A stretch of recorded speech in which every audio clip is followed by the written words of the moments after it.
आज हम आपके साथ चने की दाल के पुलाव की ऐसी कमाल की रेसिपी शेयर करेंगे कि मेहमान आपसे गोश्त और चिकन के पुलाव के बजाय बार बार फरमाइश करके चने की दाल का पुलाव बनवाएंगे। और इस बात की गारंटी मैं आपको खुद देती हूँ, ये पुलाव बड़ा ही मज़ेदार बनता है। और मज़े की बात यह है कि बड़ा ही झटपट बनके तैयार भी हो जाता है। और शायद इससे पहले आपने चने की दाल का ऐसा पुलाव कभी नहीं खाया होगा। आज हम आपको इस पुलाव को बनाने के ऐसे टिप्स एंड ट्रिक्स बताएंगे कि आप हैरान रह जाएंगे। मेरी आप लोगों से गुजारिश है कि बिल्कुल भी वीडियो को स्किप नहीं करिएगा। तो फिर चलते हैं हम अपनी रेसिपी की तरफ।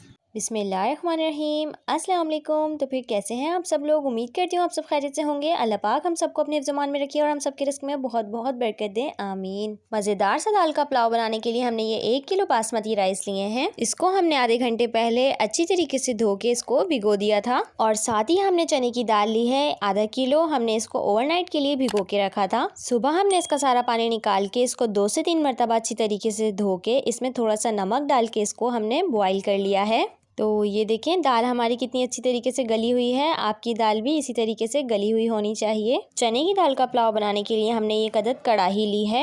1 कप भर के इसके अंदर डालेंगे हम कुकिंग ऑयल। पल्ली के हिसाब से मैं आपको बताऊं तो मैंने 4 पल्ली कुकिंग ऑयल लिया है। जैसे ही हमारा ऑयल गर्म होता है हम इसके अंदर डालेंगे प्याज। ये हमने 3 बड़े साइज की प्याज ली है। इसको हमने बारीक चॉप कर लिया है। यहाँ पे हमने प्याज को डार्क ब्राउन करना है। प्याज हमारी डार्क ब्राउन हो चुकी है। अब हम क्या करेंगे कि आधी प्याज हम निकाल लेंगे प्लेट में और आधी प्याज इसमें ही छोड़ देंगे। जो प्याज हमने निकाली है वो हम आगे जाके पुलाव में ऐड करेंगे। अब डालेंगे हम इसके अंदर 2 चम्मच फ्रेश अदरक लहसुन का पेस्ट। कुछ खड़े गरम मसाले हमारे पास, इसको भी हम साथ ही ऐड करेंगे। 1 चम्मच हमारे पास सफेद जीरा है, 2 दालचीनी के टुकड़े, 2 बड़ी इलायची, 4 से 5 लौंग, 10 से 12 काली मिर्चें और 2 बादियान के फूल हैं। इन तमाम चीजों को हम अच्छी तरीके से 1 से 2 मिनट के लिए फ्राई कर लेंगे। मसाले हमारे अच्छे से फ्राई हो चुके हैं। अब डालेंगे हम इसके अंदर टमाटर। 3 बड़े साइज के हमारे पास टमाटर है। हमने इसको बारीक क्यूब्स में काट लिया है।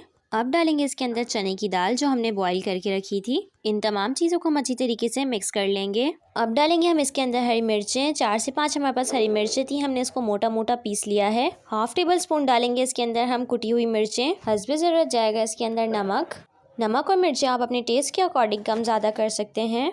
हाफ टेबल स्पून डालेंगे हल्दी पाउडर। 1 टेबल स्पून जाएगा इसके अंदर साबुत धनिया को हम अच्छी तरीके से हाथ में मसल के डालेंगे। इस तरीके से धनिया को डालने से इसका टेस्ट और फ्लेवर दुगना हो जाता है।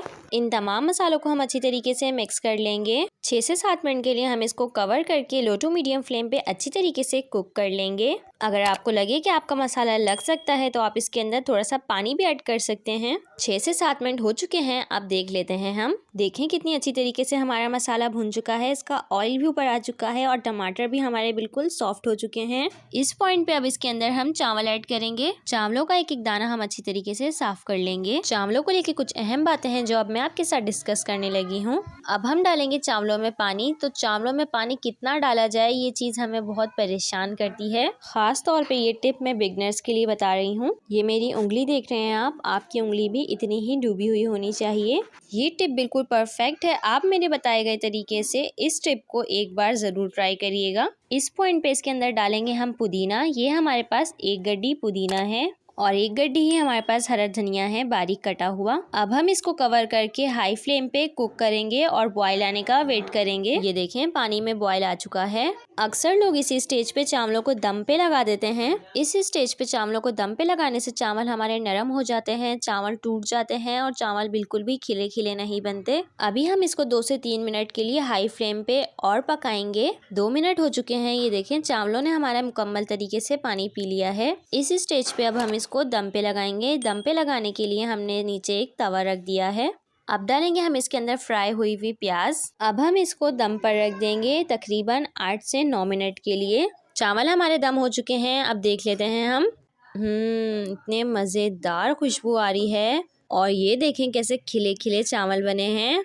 अब हम इसको प्लेट में निकाल लेते हैं। देखें कैसे खिले खिले और कैसा एक एक दाना इसका अलग अलग है। ऐसी लाजवाब इसकी खुशबू आ रही है। तो क्या आपको भी इसकी मज़ेदार सी खुशबू आ रही है? महसूस करें आप इसकी खुशबू और जायके को। तो जनाब अगर आपने अभी तक हमारे चैनल को सब्सक्राइब नहीं किया तो प्लीज़ हमारे चैनल को सब्सक्राइब कर दें। रेसिपी पसंद आती है तो हमारी वीडियो को लाइक कर दें और हमें कमेंट करके लाजमी बताया करें कि आपको हमारी रेसिपीज़ कैसी लगती हैं। दुआओं में याद रखें। मिलते हैं हम आपसे नेक्स्ट वीडियो में। जब तक के लिए अल्लाह हाफिज़।